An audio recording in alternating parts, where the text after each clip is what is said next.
All right, good morning. Welcome back to another trade review on Dan's Trades YouTube channel. Never financial advice, entertainment, educational purposes only. Be safe in your trading. Today is Friday, January 26, 2024. So I'm going to do a little recording here on just a little bit what my morning routine is, a little bit what I did this morning, what I was looking at, what I track.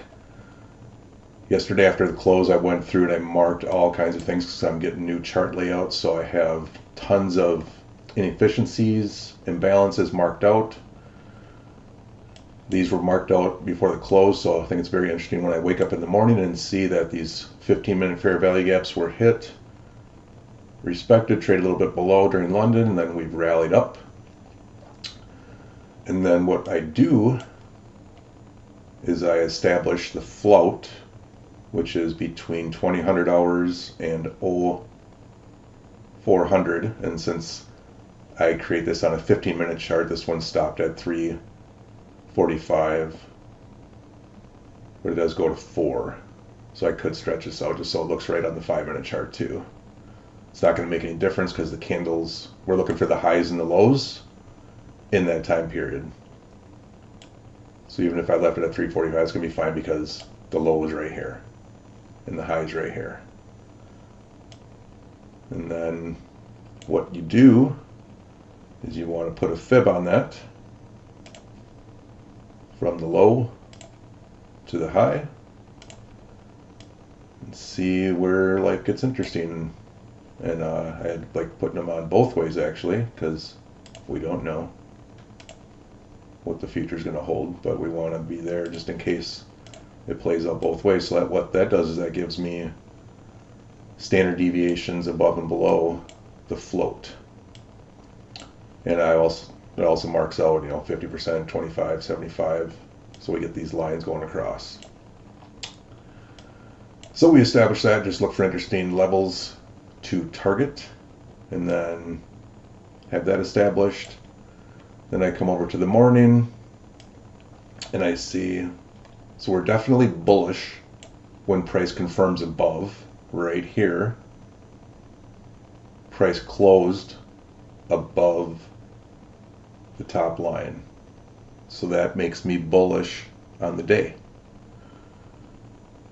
And then looking for potential retracements into buying is the overall idea. And obviously I was not awake overnight, didn't see any of that. So I woke up this morning and I saw the market starting pre-market. We had news, events.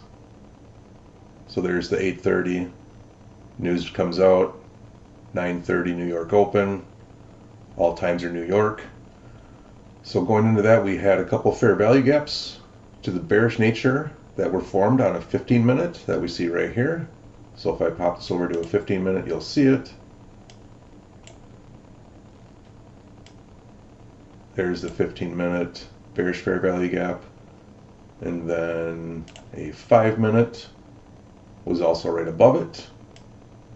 So there's what we're looking at there. So we have those being established.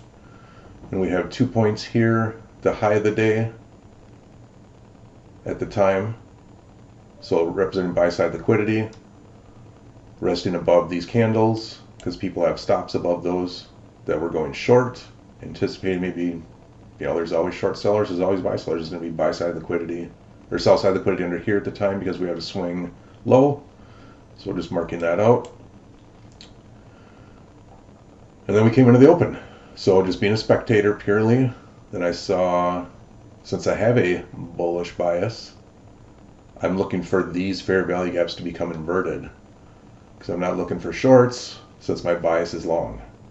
So I waited for this fair value gap to be closed right here, which turned it into an inversion fair value gap. So we can paint that one. And then the 5-minute also closed above. So that becomes an inversion fair value gap. So now I'm looking for,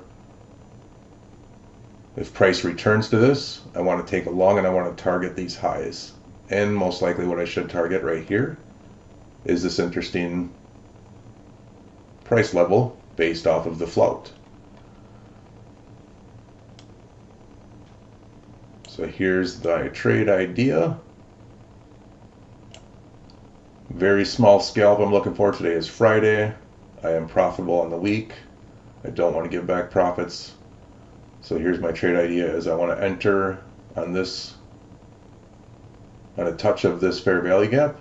Since I don't want to chase it, I'm going to put a limit right here. And then my stop is going to be if we close below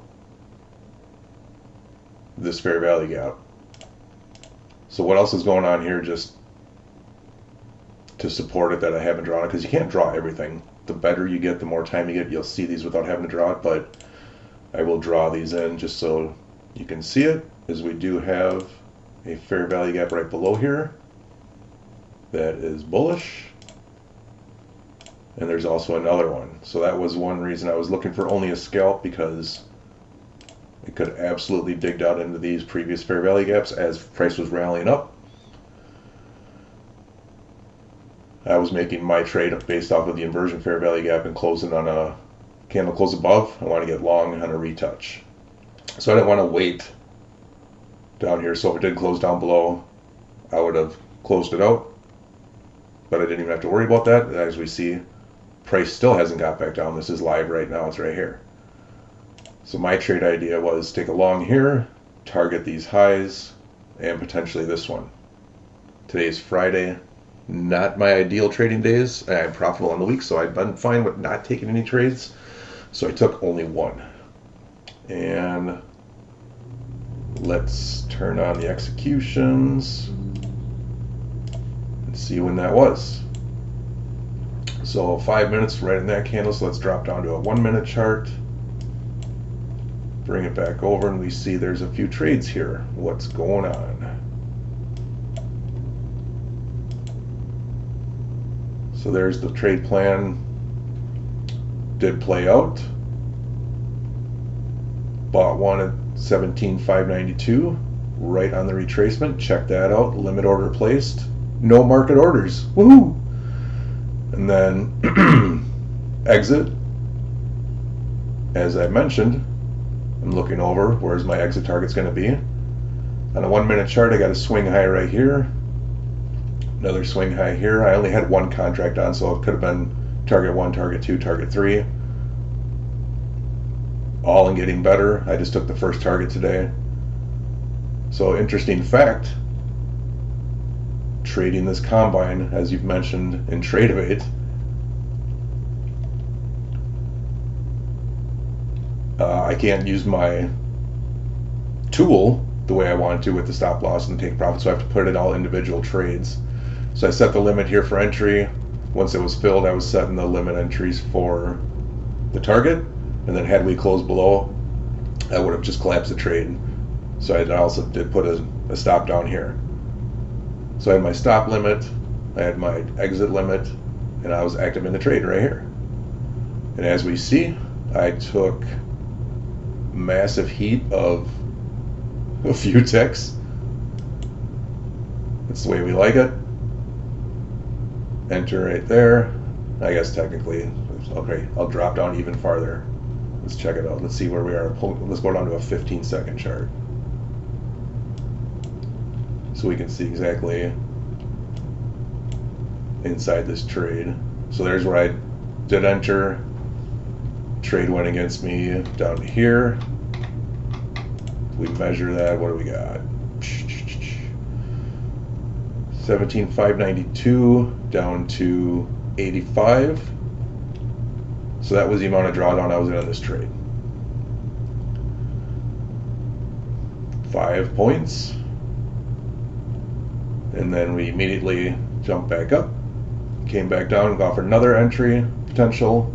I was not adding on, I was just taking one contract. Obviously, I was not trading a 15-second chart. Again, this is just so we can see it. And then trade exit, targeting above this swing high, set a limit right above it, 17,607.50. Boom, I was happy. In, out. We'll put it back on the 1 minute chart since that's what I was actually watching. Swing it back over. So then we see 1, 2, 3, 4 minute trade for not going to let me click on it. There we go. So we had not a great setup. That was another reason that I just did it as a quick scalp, because we had less than 1-to-1. So all the better reason in my own personal hindsight, if it weren't Friday, I could have at least went to the minimum of 20 for the second target, which was, I would have just had to live through a retracement, pull back, and then rally back up. So I could have had another entry. You might think that's what this is here. What actually happened was limit order entry, good. Limit order exit, good. As price was moving up, I moved my stop up. Once we got to 3/4 of the way, moving my stop up, which was a sell right here, that I didn't get off in time, because I'm used to it being the bracket orders where when the target's hit, it closes everything. It closes out my stop. Well, when you set individual limit orders, it doesn't cancel the other ones once one triggers. So that's what happened here. Is I immediately covered because I was actually short again. So I sold one 17,595.50 because that's where my stop was set that I hadn't canceled yet. Then I immediately covered it because I was actually like, why am I short suddenly? And then I realized what happened, so I just collapsed the trade immediately. There's a 1-tick loss. So we see 17,595.50 bought back at 595.25. So yeah, I paid a few commissions in my combine. Mission accomplished. We rallied back up. Did hit ultimately all 3 of these potential targets, but I am perfectly happy with quick scalp on a Friday, which equated to $306.64, bringing my combine account balance up to $153.133. So we're 1/3 of the way to the target. The goal is $159, and I'm happy with that.